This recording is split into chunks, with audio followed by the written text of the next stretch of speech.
Makamanda peoples. No reforms. No election. No reforms. No election.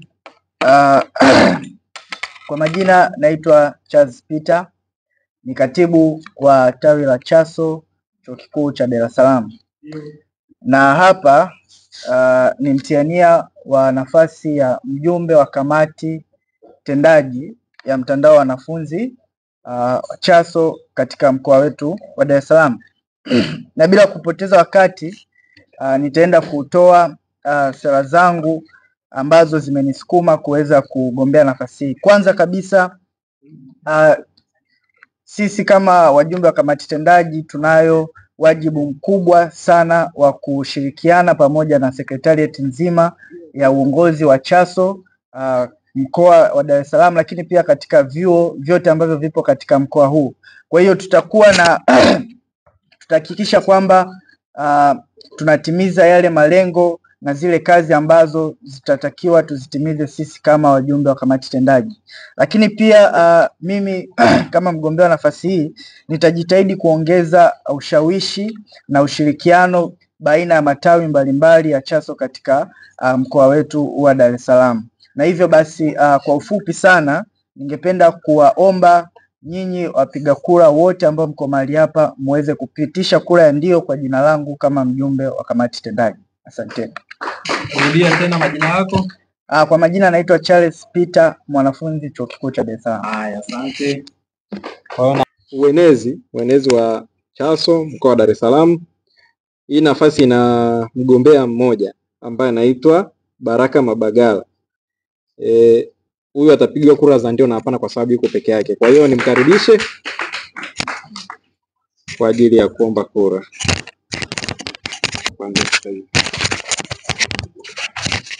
Makamanda peoples. Makamanda peoples. Chaso.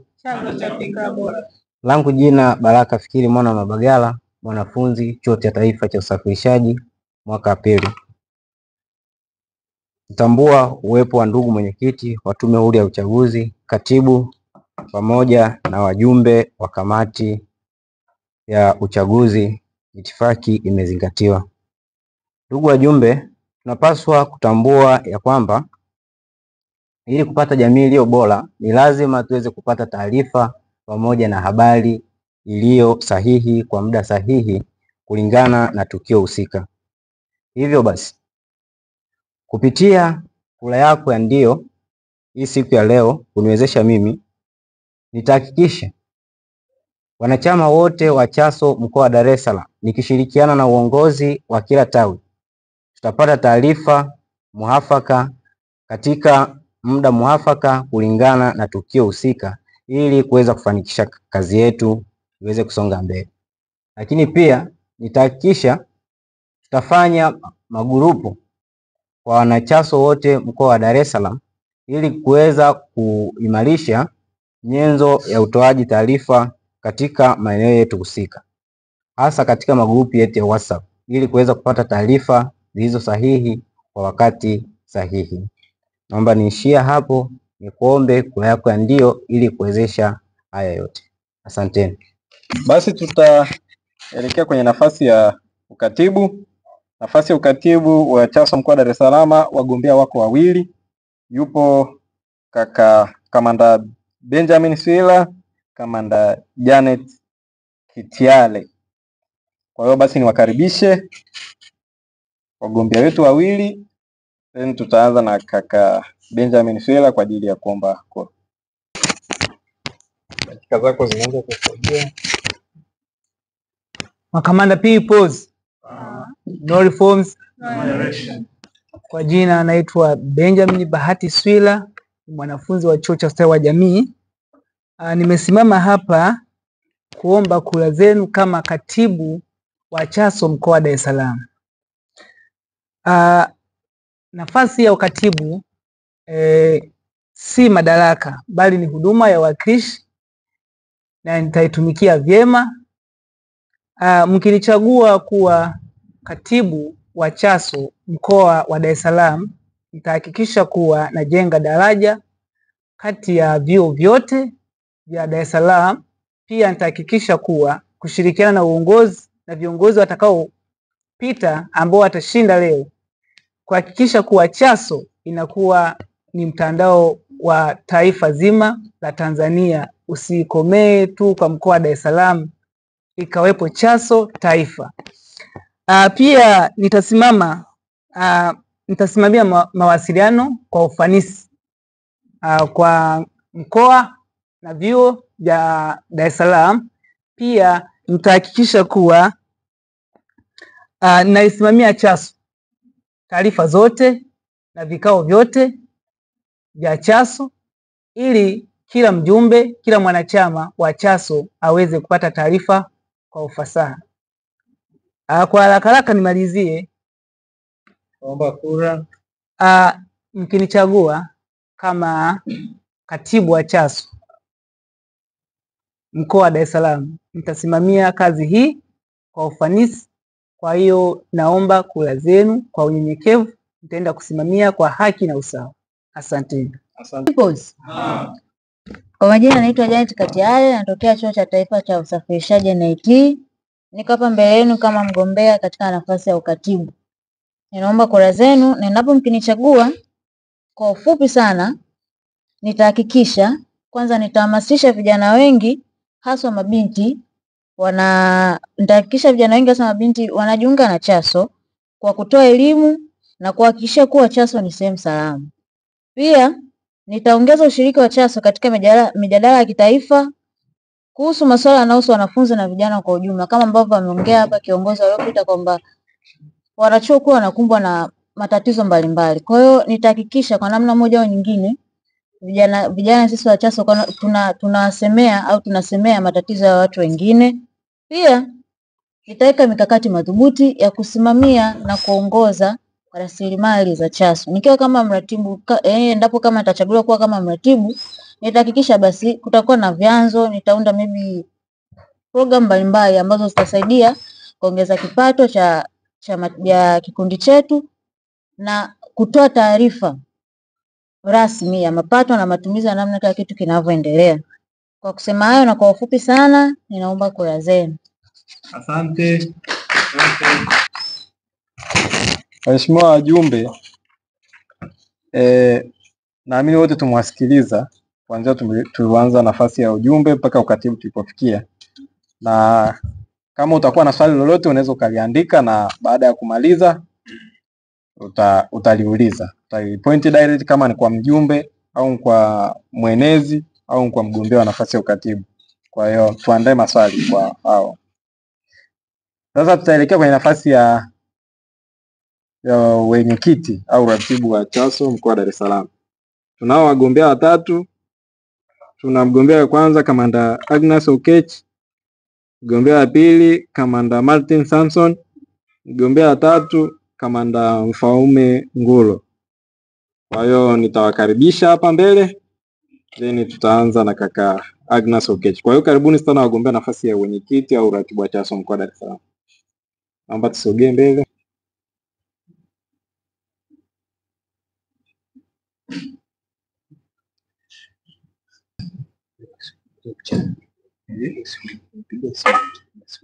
Basi wameshafika. Agnes Okech. Angas. Sawa. Samahani. Karibu sana. Asante sana. Makamanda peoples. Makamanda peoples. Dakika zako zimeshaanza kuhesabiwa. Sawa. Kwa majina naitwa Angas Robert Okechi, ni mwanafunzi kutoka Chuo Kikuu cha Dar es Salaam, lakini pia ni mwenyekiti wa Chama cha Demokrasia na Maendeleo, jumuiya ya wanafunzi kutoka Chuo Kikuu cha Dar es Salaam. Leo nimekuja mbele yenu hapa, naomba nafasi ya kuchaguliwa kuwa mwenyekiti au mratibu wa jumuiya ya wanafunzi mkoa mzima wa Dar es Salaam Chaso. Mnaambia kwamba tumesikiza mambo mengi sana kutoka kwa viongozi mbalimbali waliopita. Wamesema mambo ambayo yanaokumba wanafunzi mkoa wa Dar es Salaam na sehemu mbalimbali, kwamba kumekuwepo hakuna muunganiko mzuri kati ya wanachama pamoja na viongozi ambao bado wapo kwenye nafasi zao. Ninavyoona hapa kuna viti vingi sana open spaces, lakini hakuna wanachama ambao wamekuja hapa. Hii ni kwa sababu gani? Hatuna muunganiko mzuri wa viongozi wa mkoa na kwenye matawi mbalimbali ambao wanatokana na nini, na chama chetu cha Chadema. Sasa basi, mimi mkinichagua kama leo kuwa mratibu au kuwa mwenyekiti, mambo makubwa ambayo nakwenda kuyafanya ni kuunganisha kati ya viongozi wa matawi mbalimbali na viongozi wa mkoa, na njia hii nitatumia, nitakuwa mkali kweli kweli. Sitaweza kucheka na mtu yoyote yule. Nipo tayari mniambie mnikuze kwenye kazi hii, lakini nitapambana kwa nguvu zangu zote kwamba maslahi mapana ya Chaso Dar es Salaam yanalindwa. Nimeamua kuchukua nafasi hii kwa sababu ndani yangu kuna spirit ya kupambania maslahi mapana ya Chaso. Sitaki kuogopa mtu yoyote.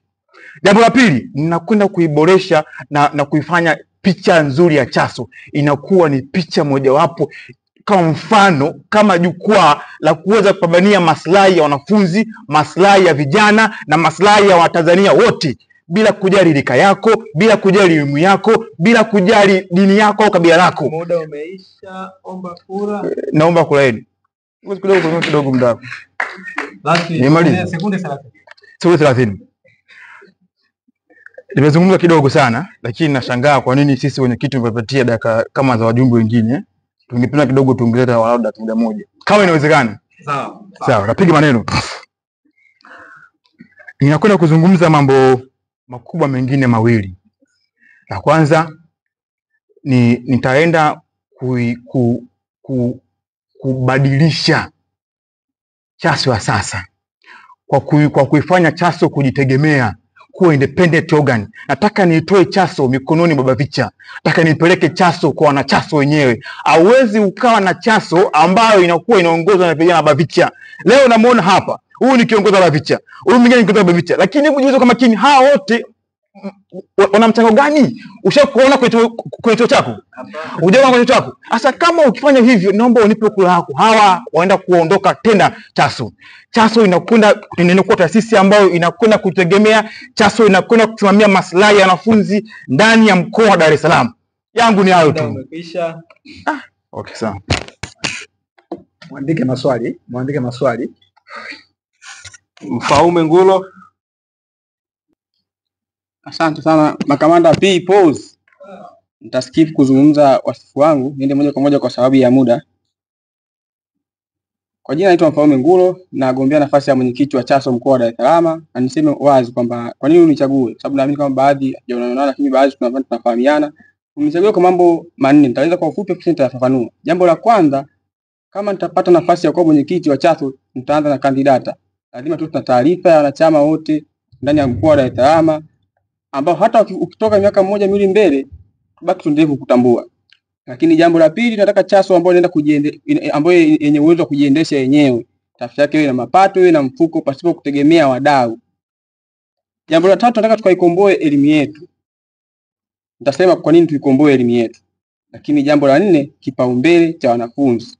Yaani kipaumbele kwa kwenye kutatua matatizo ya wanafunzi. Nifafanue jambo la pili ambalo nilisema moja kwa moja kwamba kwenda kuikomboa elimu yetu. Kwenda kuikomboa elimu yetu kivipi? Nadhani nyinyi mnaona mambo yanayoendelea mtaani na mnapita kwenye vyombo vya habari. Tumeona ndugu zetu Tairiso ambao wapo, wao ndo wanahusika kwenye kutusemea na kutuwakilisha wanafunzi. Ukiangalia sasa hizi Namibia wana speak of free education to higher learning institution. Sisi Tanzania bado hata bajeti ambayo imetoka, nimeiona bajeti nani wakati wanasoma juzi bajeti ile ya mikopo. Ni challenge kwetu, wengine wanakosa mikopo na baadhi yetu wanakosa nafasi za kuja kujiunga na vyuo vikuu, lakini pia ratiba ya upangaji wa mikopo pia sio supportive. Haya tutazungumza nani? Chaso wa kwenda kuyazungumza. Tunazungumzia tatizo la ukosefu wa ajira. Sisi tunaenda kukosa ajira mwakani mkikutwa. Tunaenda kuwa miongoni mwa unemployed, japo siombei. Lakini kwa sababu ya probability ambayo iliyopo sasa hizi. Haya yote tutaenda kuyazungumza Chaso kwa nguvu, tutaenda kupendekeza na kusema moja kwa moja wazi kwamba nini kifanyike ili tuondoke kwenye hilo janga. Bali na hayo, niongeze kitu cha ziada ambacho tunaweza kukifanya ili kuyafanikisha yote ambayo nimeyasema. Nitakwenda kuunda idara mbalimbali ndani ya Chaso. Tutakuwa na kamati tendaji, lakini pia ndani ya kamati tendaji tutakuwa tuna idara mbalimbali. Mimi nataka of course na dakika moja bado kulingana na muda.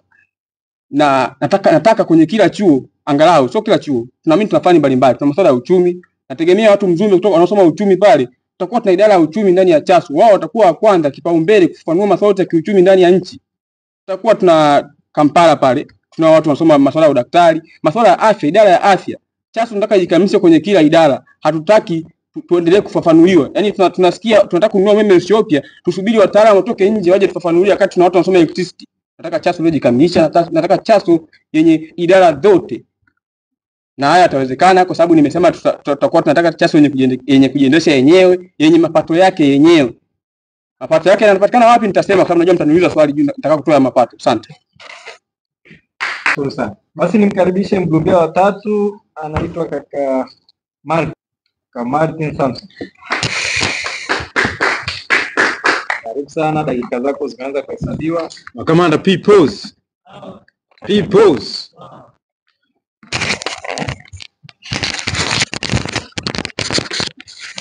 Waheshimiwa meza kuu, wajumbe mlioko mbele yenu, naitwa Martin Samsoni Abduli.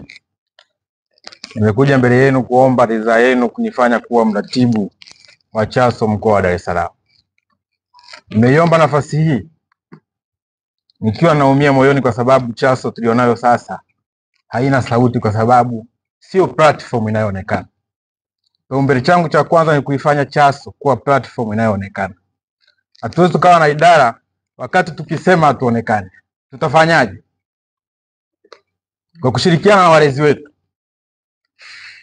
tutatafuta fursa za vijana wa CHASO angalau kwa kila wiki kijana kuhudhuria katika midahalo mbalimbali ikiwemo malumbano ya hoja, kwamba tukifanikiwa kwa kila wiki kijana mmoja wa CHASO anahudhuria katika malumbano ya hoja, maana yake CHASO itakuwa inasikika na itaanza kuonekana. Cha pili, tuko hapa wachache kwa sababu kwenye magrupu ya WhatsApp tuko wengi.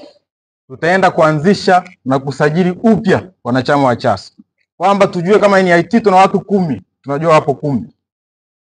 Tunapokuwa na IFM tuna watu 9, tuna watu 9.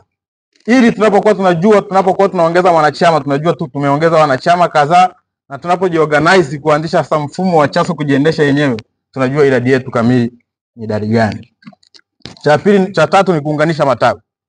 Nikiwa mratibu wa CHASO nitahakikisha matawi yanaungana kwa kufanya vikao vya pamoja vya mara kwa mara. Kingine ni kuandika maombi rasmi kupitia BAVICHA kwenda kwa kamati kuu kuomba uangalizi mpya wa CHASO. Ninatamani CHASO tu na kamati kuu ikifikiria ikiona ni vyema CHASO iwe chini ya kamati maalum ambayo itakuwa inaisimamia CHASO. Mfano, ikitokea CHASO tukawa chini ya kamati maalum ambao mwenyekiti wake akawa labda mjumbe wa kamati kuu Boniface Jacob, ambao tunakaa nao kwa pamoja tunajadili namna gani ya sisi kujiendesha na wao watatupatia support gani. Kwa hiyo ninaamini nikiwa mratibu wa CHASO tutaenda kuifanya CHASO kuwa mpya na vijana wengi tutakuwa kisiasa, kwa sababu CHASO ni chanzo cha fikra bora. Niamini nitaenda kuwafanya fikra zenu kuonekana na CHASO kuwa platform mpya inayoonekana Tanzania. Asanteni sana. Pamoja na wengine kaka Okechi pamoja na kaka Paulo. Sasa nitapokea maswali. Kama utakuwa na swali kuanzia wagombea wa nafasi ya uratibu, nafasi ya ukatibu na vile nafasi nyingine za udiwani pamoja na baanza yako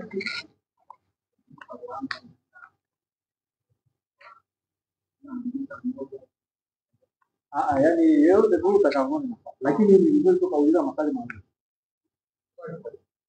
moja. Sawa.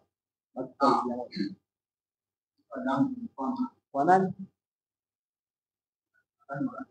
Wote. Sawa.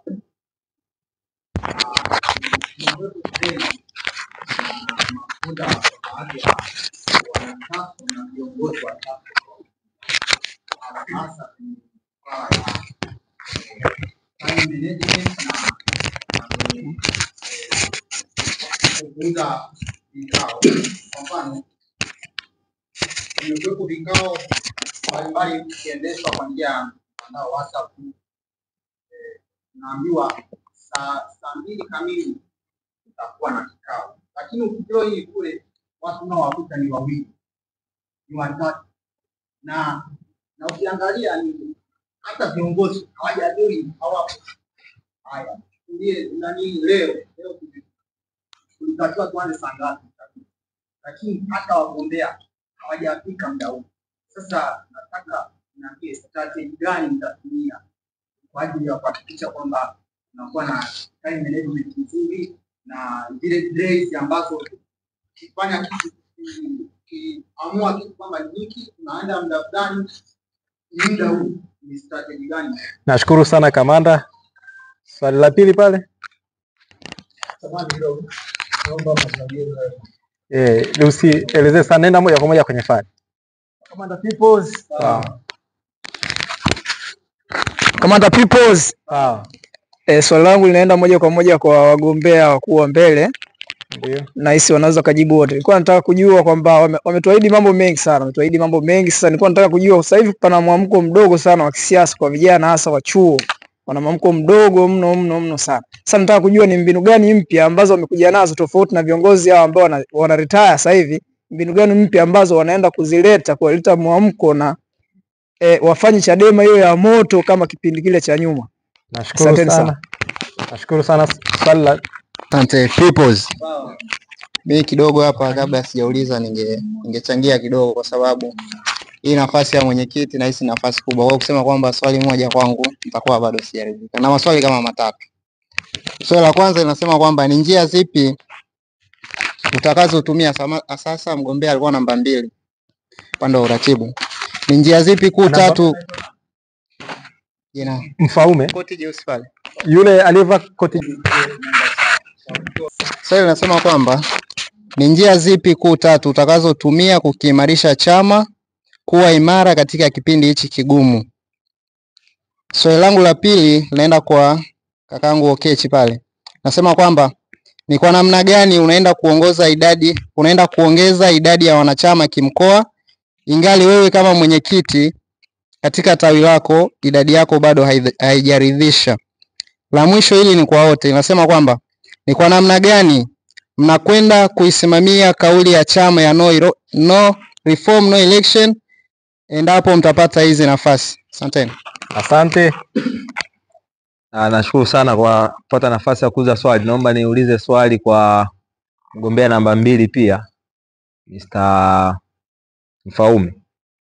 Nimesikia mgombea umejinadi vizuri sana, lakini na kumbukumbu zako pengine ni mbaya au nzuri. Ilikuwa mwezi wa 3 tarehe 5 ulituma barua kwenye uongozi wa mkoa ukitaka kujiuzuru nafasi zako zote za uongozi wa Chaso, kwa maana ya uongozi wako wa mwenyekiti katika tawi na nafasi yako ya ujumbe mkoa, na leo umekuja kugombea nafasi kubwa kabisa. Sasa unatukopesha vipi imani tena tukuamini, na ili hali ulishaasi na tunaona chama kipo katika wimbi baya kabisa la kupoteza wanachama kila siku kwa watu kuasi haya mapambano, na wewe leo umerudi. Mimi na wasiwasi na wewe, tunaweza tukakupa huu ratibu leo, kesho tukasikia huko Chauma. Kwa hiyo tunaomba utuaminishe kwamba utatumia, kwamba umebadilika au una kipi cha kutuahidi kwamba hautorudia yale makosa tena. Nashukuru. Asante. Twende haraka. Okay. Mimi nilikuwa nauliza swali kwa mgombea Martin pale Abdul, ambaye ni mwenyekiti wa sasa wa tawi la NIT kama alivyojitambulisha. NIT ni tawi nafikiri alienda kuzindua mheshimiwa naibu katibu mkuu hapo, sio hivyo? Nilikuwa nauliza juu ya mikakati ulionayo katika kuinua namba ya tawi lako la NIT, hasa katika muda ukiwa unatimiza majukumu yako ya mkoa na ukiwa bado kiongozi wa tawi lako. Ni mikakati gani uliokuwa nayo? Karibu. Asante sana, na maswali 6, ila kwa hao naomba upunguze. Nitagawa maswali mawili kila mtu.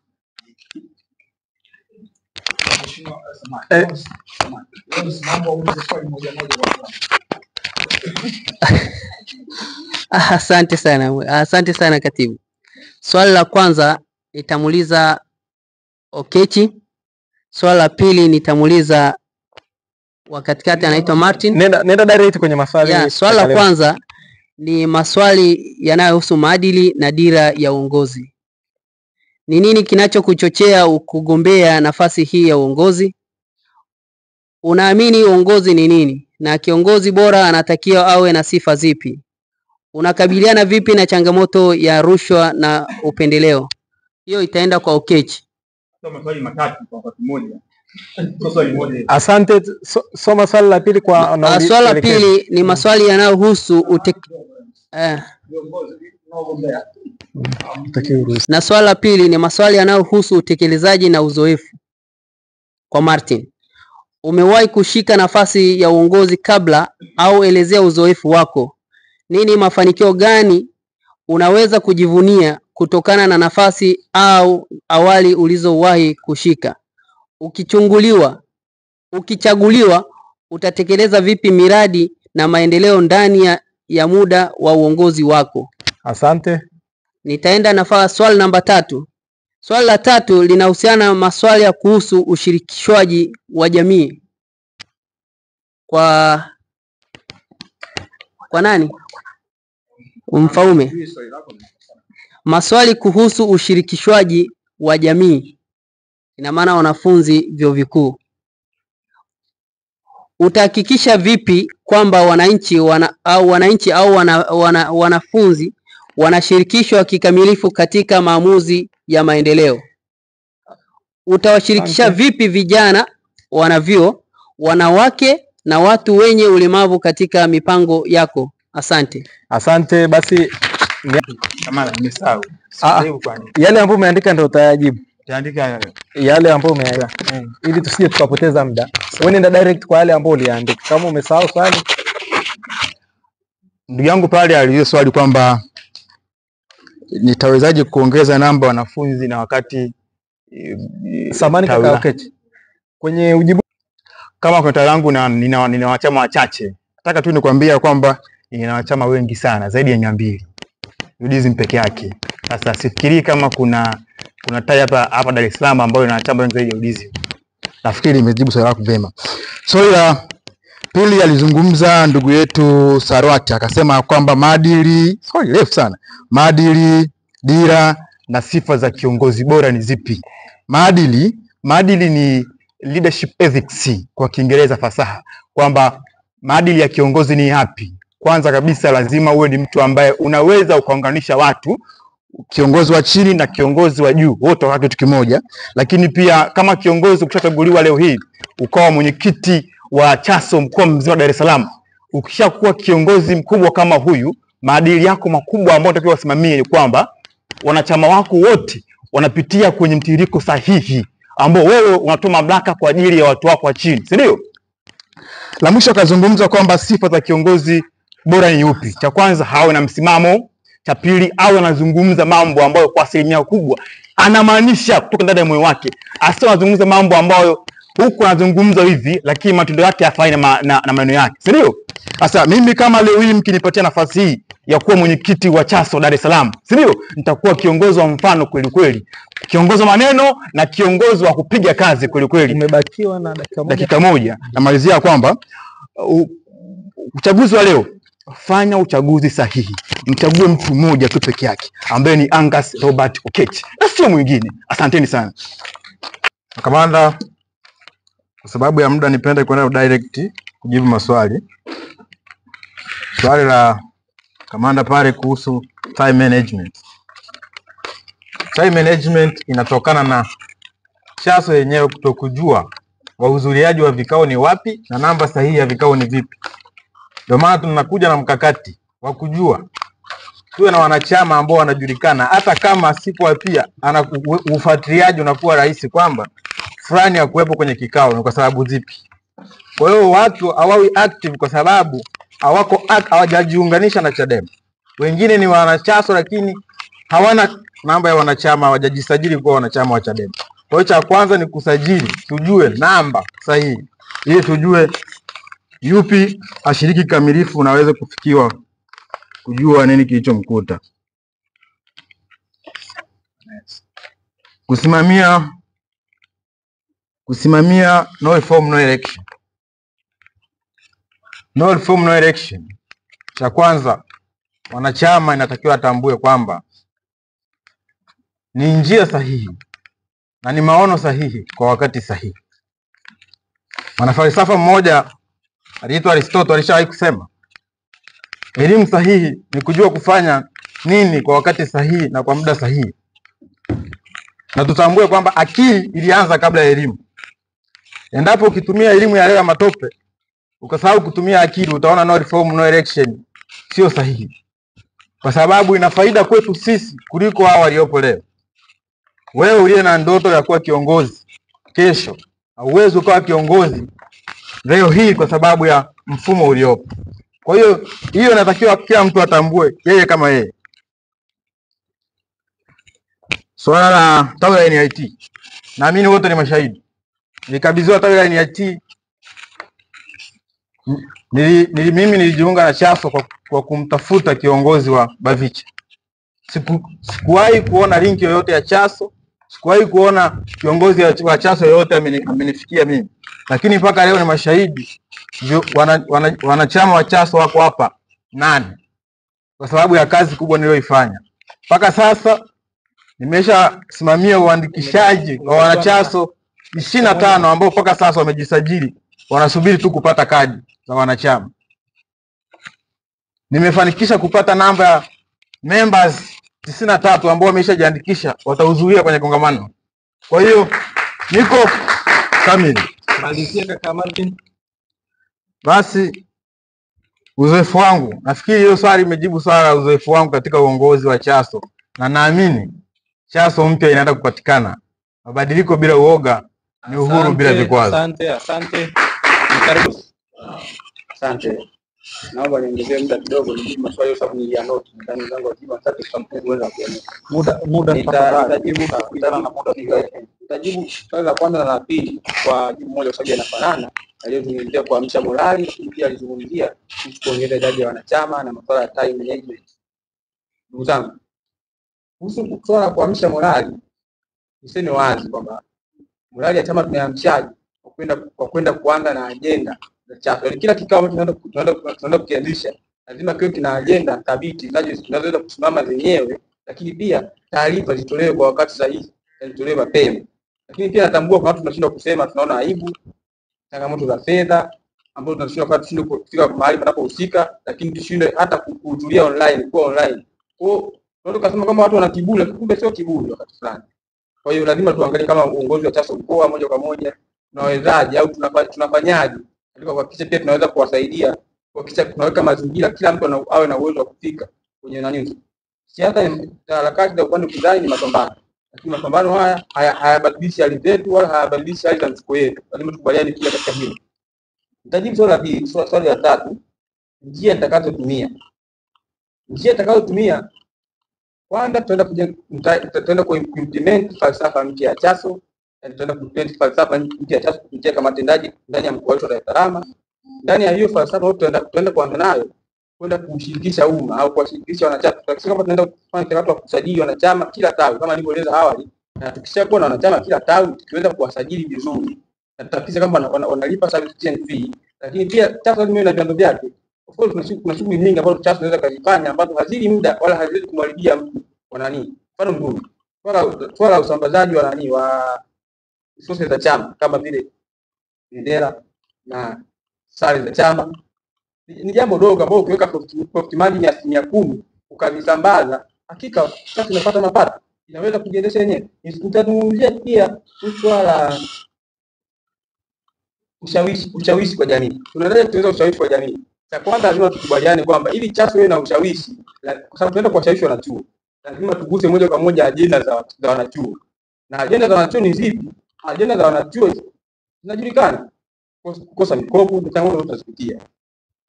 Tunazungumzia uwakilishi mbovu ambao kuna baadhi ya kundi la watu limejipa uwakilishi wa Chaso wakati zinawakilisha tofauti, na hao tunaenda kuwafanya kuwa maadui wa Chaso. Sikutaka kusema awali, lakini moja ya falsafa ambayo tunataka kuimplement ni kwamba the rise of the new era, kwamba lazima tuseme kwamba tunaenda kuanzisha kizazi cha wasomi wapya. Kizazi cha wasomi wapya ni wasomi wanaoongoza na uchaji wa kufikiri. wasomi ambao wataenda kuonyesha moja kwa moja kwamba hawa sababu hatuwezi kusema tunaweza kuivaso taidiso, lakini lazima tudhibitishe kwamba kupitia nguvu mpya ya uchaji wa akili kwamba taidiso haiwakilishwi na wasomi haiwakilishwi wasomi mpya. Ni mfano mdogo, mtu anatoka aenda kumpigia kampeni Samia awe rais wakati hajasoma ajenda Samia za uchaguzi wa katiba zinasemaje, wala hajaangalia vyama vingine vinasema nini. Kwa kama wasomi tunataka kuwafikia bwana hapo Rombo sababu gani? Tunaita mjadala, tunachambua ajenda za kila chama ambayo inaingia kwenye uchaguzi. Chambua ajenda za kila chama, tunakuja na maazimio kwamba jamani, kulingana na maazimio haya tunaamua hiki kama wasomi. Kwa hiyo tunaenda kuonyesha kwamba hao bwana hawafanyi kampeni zao kama inavyotakiwa. Lakini pia nitagusia swala la kujiuzuru, sababu limeulizwa, nadhani pia wengi wanatamani kusikia. Kwanza, kulingana na taratibu na miongozo ya chama chetu, kujiuzuru sio kosa, lakini pia sikuwahi kujiuzuru wanachama wa Chadema, na ndio maana mpaka leo hii ina kadi ya Chadema, na ndio maana katibu ni shahidi. Hata baada ya kujiuzuru tumeendelea kuendekeza shughuli za uchaguzi, kwa sababu tulijiuzuru kabla hata pakiana taratibu za uchaguzi ndani ya tawi langu, lakini tumeendelea na uchaguzi kuendesha uchaguzi wa tawi pale, tumeendelea na ajenda nyingi za chama nikipewa maagizo na katibu. Lakini pia sitasema kwa nini nilijiuzuru, kwa sababu miongozo haisemi niseme pia, na itakuwa ni kinyume cha sheria, kwa sababu mwenye uwezo wa kudisclose sababu zangu za kujiuzuru ambazo zinaeleza kwenye barua anajulikana, kwa tutasema. Lakini ndugu zangu, kuhama chama, ninyi ni mashahidi. Mimi nitaka nizungumzie kwamba kama ningekuwa sio mwanachama nisingefika hapa nilipo, tume ingenipata kule. Lakini kwa bahati mbaya mjumbe wa tume ambaye alikuwa mwenyekiti wa tume hayupo. Kwa nikisema kwamba hiyo sababu ya mimi kuwa hapa nitakuwa nakosea. Pengine alinipitisha kwa sababu hiyo kwamba bwana tunakupitisha kwa sababu, lakini naamini moja kwa moja ninyi mnanitambua, sina potentiality ya kuwafanya watu wawekeze kunitoa Chadema wala kunitoa ndani ya Chaso. Lakini pia ningezungumzia background ya mimi kuwa Chadema ambayo ingedhibitisha mengi, lakini kwa sababu changamoto siwezi kusema. Nashukuru sana. Nashukuru sana kaka. Au naamini mpaka kufikia hapo tumemaliza zoezi letu. Basi naweza mkarejea kule, then tutaanza zoezi la upigaji wa kura. Kila mtu anashika. Basi tutaanza na nafasi ya ujumbe tena.